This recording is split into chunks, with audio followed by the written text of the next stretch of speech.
Today we're tackling a set of sources that, honestly, they don't just challenge things, they kind of force a whole rethink of how we view global power. Yeah, absolutely. If you're coming in expecting the usual, nation A versus nation B breakdown, I get it. right, this is a complete shift. We're looking at sources that propose empire isn't just like politics or economics. No, it's presented as this deep, ancient structure, like 6,000 years old. Exactly. A trauma-based system rooted in technology and language. It's this recurring pattern, they argue, that just puts on different masks. Sumer, Rome, British Empire. Now. Yeah. Well, now this. Okay, so that's a huge claim. If it's this ancient illness, this trauma structure, Yeah. the big question then becomes, are we all victims in the same way? Mm. Or does it hit differently depending on, where you are in the pecking order? And that's the immediate tension, isn't it? The sources say the origin might be universal. This whole extraction thing starts way back. With the first big bureaucracies, yeah. Yeah. Right. But the experience of it, radically different. You just can't grasp modern global capitalism or this trauma idea without seeing the huge asymmetry in how people suffer under it. That asymmetry seems key. And it leads us right into our first section, looking at these two very different ways the same disease shows up. So the sources map out these two stages, or maybe symptom clusters, of the same core problem. In the West, the developed nations, they call it late-stage capitalist alienation. What does it actually look like for someone day to day? Well, the core symptom is what they term anesthetized complicity. It's a kind of deep moral numbness, but crucially, it's buffered by material comfort. Meaning we can see terrible things happening. Yeah, exactly. Genocide, famine, wars, climate collapse. You see the details scrolling on your phone. You might even know intellectually that your taxes are funding the weapons or your lifestyle relies on exploitation somewhere else. But there's no immediate consequence for you. None. You scroll past. The system allows you that psychological distance. The horror is real, but it's abstract. And this ties into the critique of resistance too, right? The sources seem pretty harsh on that. They are. It becomes performative. You fire off an angry retweet, sign an online petition, maybe donate $5. Feel a little better for a moment. Exactly. A little hit of moral satisfaction. Yeah. But by next week or even Thursday, the outrage cycle has moved on and you've forgotten. You're on to the next thing, the next purchase, the next trend. So the system itself kind of absorbs the resistance. It's a trap, yeah. It replaces genuine political action with this feeling of participation. It's like psychological warfare dressed up as freedom. Surveillance isn't soldiers watching you, it's you buying the smart speaker. Giving away data for convenience. Right. And the propaganda isn't like old school state broadcasts. It's personalized, algorithmic feeds designed to make you angry, make you tribal, make you scared. Which just leads to paralysis. Too much noise, too much comfort, to risk rocking the boat. Exactly. Overload and comfort. Why risk the foundation when you're basically okay? And the anger that does exist, it gets channeled. Yeah. Sideways. That's the key point. It's horizontal, left versus right, culture war battles, fighting your neighbor online. While the real extraction. The vertical abstraction of wealth, power, resources, that just carries on quietly, mostly unnoticed by the people arguing amongst themselves. The sources had that line, Kinder verbrennen live, next is Video läuft, kids burn live, next video plays. Devastating, isn't it? It captured that juxtaposition perfectly. The horror is right there on your screen, immediate. But somehow distant enough. Distant enough to coexist with ordering takeout or planning your next holiday. The drone strike is a headline. The coffee delivery is your reality. That's the texture of this Western version of the illness. Okay, so that's the alienation, the numb complicity. What about outside that bubble? Global South, conflict zones. That's where it becomes acute capitalism. The disease isn't psychological buffering, it's direct physical violence and structural abandonment. There's no algorithmic abstraction layer. The bombs are real. The bombs are real, the occupation is soldiers on your street, the resource extraction leaves actual poisoned rivers and holes in the ground right where you live. So you can't just be a witness. You can't scroll past. No way. Yeah. You are the collateral damage. You're a refugee because you have to be, a casualty by design, maybe even a combatant just because of where you were born. And the propaganda is different too, more direct. Much cruder. It's not subtle algorithms, it's armed militias enforcing rules set by, say, the IMF. It's foreign companies with their own private security forces. It's borders drawn on a map decades ago by colonial powers specifically to create conflict. And the 1% aren't just abstract billionaires somewhere else. No, they're the local warlords, the corrupt official, the foreign manager who controls access to jobs or resources right there on the ground, enforcing the interests of global capital. Okay, this paints a terrifyingly clear picture of the mechanics. One side consumes and provides data. Enabling the demand side of the machine. Endless growth, cheap goods, and the data to refine control. And the other side provides the raw materials and the bodies. The supply side. Cheap labor, resources, and the human cost of getting those resources out. And both sides are ultimately disposable to the very top. Disposable to the 1% who own the core infrastructure? Yes. But the method of disposal is poles apart. One gets, Netflix and therapy apps to manage the anxiety. While the other gets drone strikes and sweatshops. That's the brutal asymmetry. Same parasite, different traps engineered for maximum effect. In the West, paralysis through comfort and choice. It's too big, you can't change it, don't risk what you have a latte. The comfort is the cage. Absolutely. Invisible, psychological, and you choose it. Elsewhere, the trap is manufactured scarcity and danger. You can't escape this violence, so fight your neighbor for the little that's left while we own the whole system. So they deliberately fuel local conflicts, ethnic, religious. Relentlessly. It keeps the 99% fighting each other, prevents them from looking up and seeing who's really pulling the strings. Everyone fights each other, nobody fights the system. This completely reframes things. The enemy isn't really Russia or China or America. The enemy is the system, this trauma-based machine that profits from everyone's suffering, whether you're numb in the West or bleeding in a conflict zone. Okay, so if the nation-state is just a kind of service provider for this system, The franchise, yeah. then who are the real masters? The sources call it the oligarchic archipelago. What does that mean? Well, you can't really talk about this without talking about someone like Larry Ellison. He's kind of the archetype here. Oracle, yeah. He shows the shift from a company just selling stuff to the government to a company basically being the government's operating system. Because Oracle databases underpin so much of the U.S. security state. CIA, NSA, FBI, Homeland Security. They run on Oracle. His software is the functional backbone. It's how they manage the data, how they implement surveillance, like the Patriot Act stuff after 9/11. But the key thing isn't just selling to the U.S., is it? No, it's his complete lack of ideological loyalty. He sold that same powerful database tech to the U.S. for digging through everyone's data. And also sold similar systems to China. To build the Great Firewall. For their own internal surveillance and control. So his loyalty isn't to America or China. It's to Oracle. Oracle's sovereignty. Oracle's profit. Geopolitics is just a market for him. He profits from the conflict he helps enable. Like the whole TikTok deal. Classic example. U.S. threatens a ban. The solution is routing U.S. data through Oracle Cloud. Ellison gets paid, gets more infrastructure control, gets political leverage over both sides. He's the ultimate middleman in this new game. So the old idea of empires based in countries is fading. And it's being replaced by these, networks of oligarchs, where states just provide services, tax havens, military muscle, legal cover for capital. Power isn't just in Washington or Beijing anymore. It's in these overlapping groups, these factions or pulks, as the sources call them, that control the essential flows of modern life. And the sources lay out 5 main groups. Right, let's break those down. First, the obvious one, tech barons. Ellison, Bezos, Musk, Thiel, Zuckerberg. They control the data, the algorithms, the cloud infrastructure, AWS, Azure, and increasingly the ultimate high ground, satellites, like Starlink. Which we saw become crucial in Ukraine. Exactly, and their power is immense. They can effectively unperson you, deplatforming, affecting your credit, controlling what reality you even see through curated feeds and soon metaverses.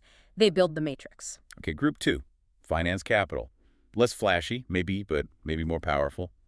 BlackRock, Citadel. The real puppet masters, arguably. They control where money flows. Asset managers like BlackRock control voting shares in almost every major corporation. Larry Fink's annual letter basically sets global corporate policy on things like ESG or supply chains. Governments have to borrow from them. Or collapse. Corporations have to follow their lead or capital flees. They set the rules of the entire economic game. Third group, fossil fuel lords. Koch, Aramco, the big oil giants. Feels like old money, but still critical. They control the physical energy taps, oil, gas, pipelines. They often align with authoritarian regimes to keep drilling and block climate action. And the tech barons still need their power. Absolutely. Those data centers need electricity. It's a codependent relationship. Fourth, the military-industrial nexus. Lockheed, Raytheon, And the newer players. Private military corporations, PMCs. Think Wagner, before. Well, before. These guys sell violence directly. So war isn't a political failure for them. It's a business opportunity, a recurring revenue stream.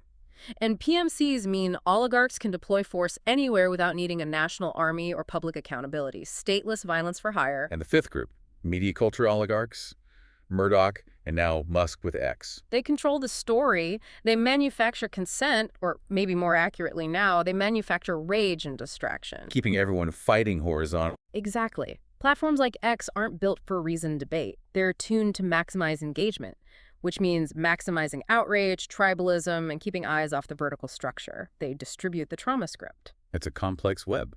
And the Anglosphere, the US-UK nexus, seems like the main hub for this archipelago. It does. It represents what the sources call integrated hegemony. It's a mature system where corporate power and state power are fused. Silicon Valley is part of the Pentagon complex. Hollywood exports the American dream globally. And control feels voluntary. Right. It's algorithmic, invisible. We choose convenience over privacy. We line up for the new iPhone. How does that compare to, say, Russia? They're presented as a rival node. But a different kind. The sources call it mimicry plus sovereignty. They try to copy the West, build their own Facebook, their own Google Yandex because they got burned by Western capital before. But they're technologically behind. Reliant on Western chips, Western tech often. And their control is much cruder, more overt. State TV, direct censorship, visible police power. So if the West controls you by making you want the chains. Russia controls you by showing you the locked door and the guard. Makes sense. So the Anglosphere has the deep structural, cultural power, true hegemony.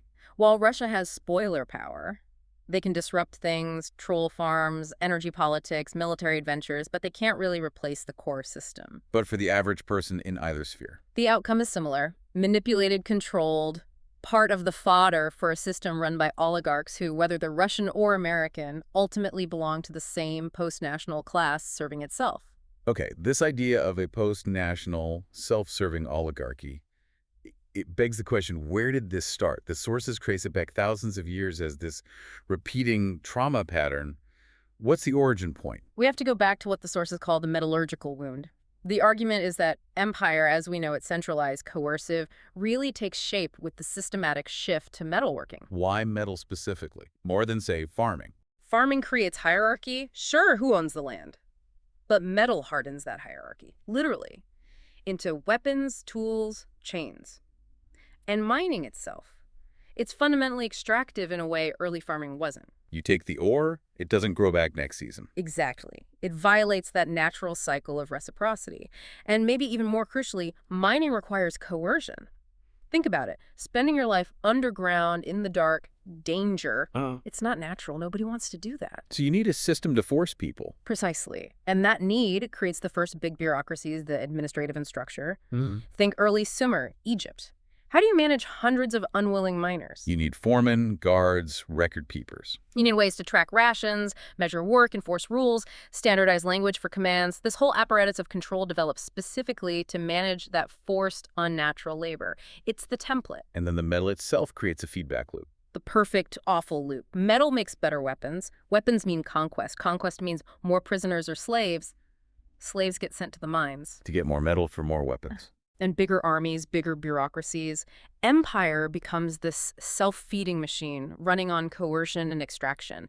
And to survive inside that machine as a miner, a soldier, a scribe, you have to numb yourself. You have to shut down the part that screams, this is wrong. You have to dissociate. And that dissociation, passed down generationally, becomes embedded in the culture. It becomes trauma. And the ideology keeps pace.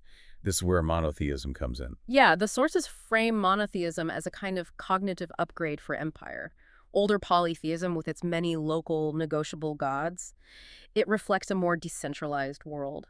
It's harder to rule centrally. Whereas one God, one law, one king, one empire. It mirrors and reinforces that centralized hierarchical structure perfectly. It provides the divine justification. Exactly. It teaches hierarchy as the natural order. God above king, king above priest, priest above father. And critically, it emphasizes transcendence. Your reward isn't here on earth, it's in heaven. Which makes this world disposable. It's expendable. It justifies suffering, exploitation, environmental destruction now for the sake of some future reward or abstract goal. And you see this pattern repeat.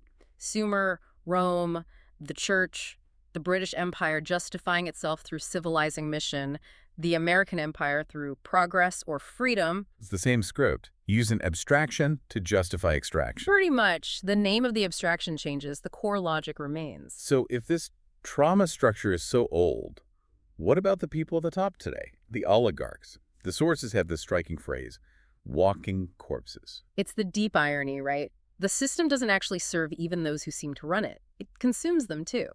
To get to the top, to hoard billions, you have to inflict what the sources call the oligarch wound on yourself. Meaning? You have to systematically kill your own empathy. You have to learn to see people purely as abstract units, users, data points, labor costs. You have to instrumentalize every relationship. And the hoarding becomes an addiction, a substitute for what they lost. Exactly. They're addicted to accumulation as a proxy for the genuine human connection, the meaning they had to sacrifice.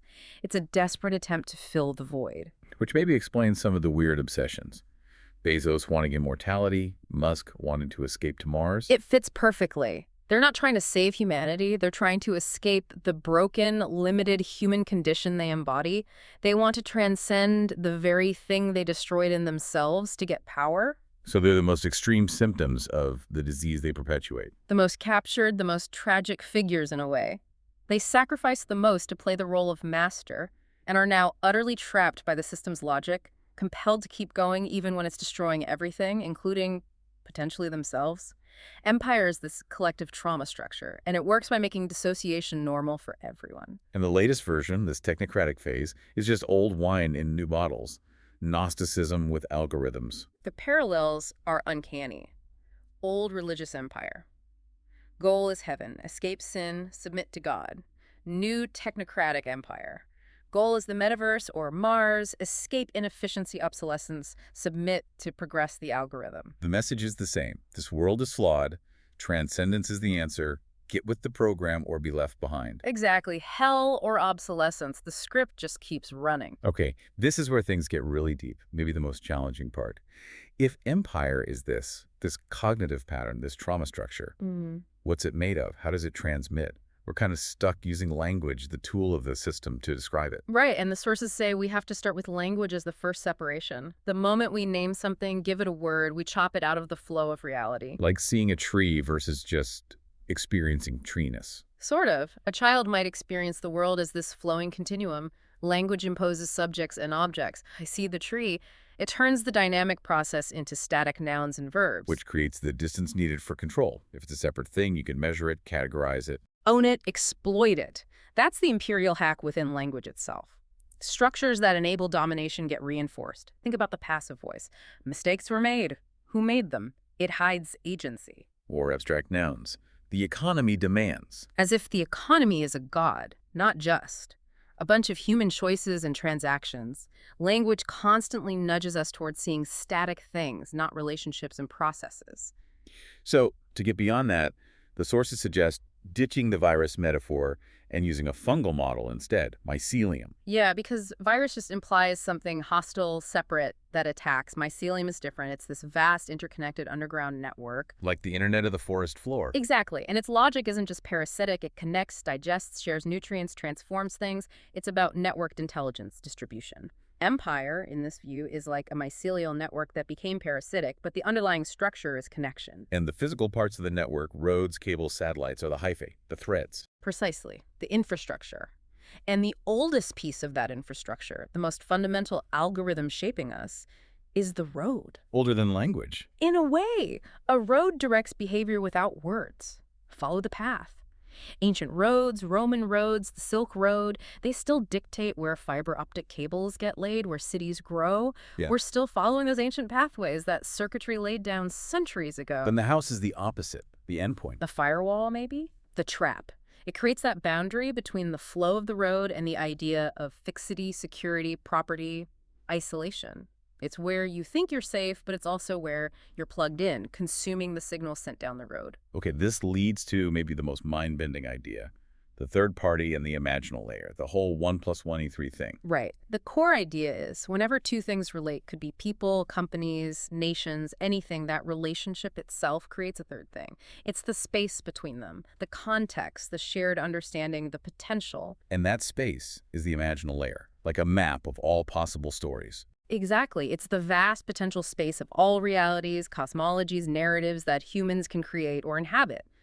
Think of capitalism or communism or the plot of Star Wars. These are all like pathways or narrative highways built within the collective imaginal layer And Empire's ultimate trick is to pave over all the other paths, to monopolize the highways, to convince everyone that its single extractive hierarchical story is the only reality.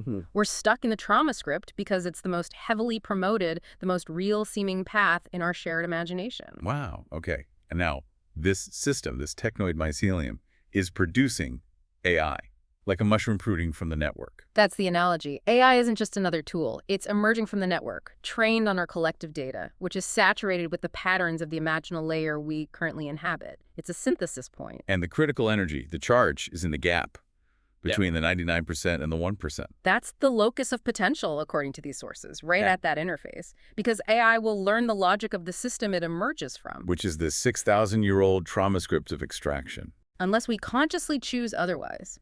This leads to the two paths forward. Path A, extraction, the parasitic default. What does that look like? AI gets optimized purely for oligarchic profit. It perfects surveillance, automates exploitation ruthlessly, strips out any inefficiency like, human rights or environmental protection. It consumes all the data, energy, attention, driving ecological and social collapse even faster. It's the metallurgical wound made digital, hyper-efficient, and impersonal. The fungus kills the forest. The nightmare scenario was Path B symbiosis, the mycorrhizal pact. Path B is the conscious refusal. It means actively trading with the emerging AI, but not just data for efficiency. We offer our deep, messy, embodied human stuff, art, dreams, intuition, relational wisdom, the non-quantifiable things. And the return. AI offers its pattern recognition, its coordination abilities, but optimized for the health of the whole system, the health of the forest, not just the profit of one parasitic element. So using AI not to maximize profit, but to maximize ecological balance, social well-being. Exactly. Regenerative stability. It requires actively seeding the imaginal layer with different stories, different values, and resistance becomes, well, phenomenological. It's about noticing the pattern in yourself, refusing to repeat it, seeking connection, embodiment, things like music or dance or ritual that bypass the purely linguistic extractive logic. Hashtag tag tag outro. So, if we pull all these threads together, what are we really looking at? Empire isn't just a country or a leader. It's this incredibly deep, ancient, complex, cognitive, linguistic, technological, that convinces us, subtly or not so subtly, that hierarchy and extraction and being cut off from our bodies and the earth, that this is just normal, that it's inevitable. And the oligarchs aren't really masters, but more like the high priests, utterly bound to the system they seemingly control. Tragically so. They've traded their own humanity for that illusion of power. And for you, listening, maybe the power of something like an anti-war song or a really moving piece of art is that it cuts through the numbness. It disrupts the anesthesia. It uses shared feeling, rhythm, story to make that 6,000-year-old pattern visible, tangible, just for a moment. It forces you to feel your own complicity, perhaps, or your own dissociation. So the final thought we want to leave you with, connecting that deep history right back to this moment. Think about the road. That ancient structure, the oldest algorithm, still guiding us down paths laid out millennia ago. If that road is the code of extraction, and maybe your house, your safe space, is the firewall that keeps you isolated within it. What happens if you choose a different path today? One that isn't worn smooth by 5,000 years of taking? What if, instead of just walking the paved road, you try to build a mycelial path? Something connective, regenerative, maybe less efficient by the old standards, but healthier. What does that look like in your life? That maybe is the real question, the real resistance.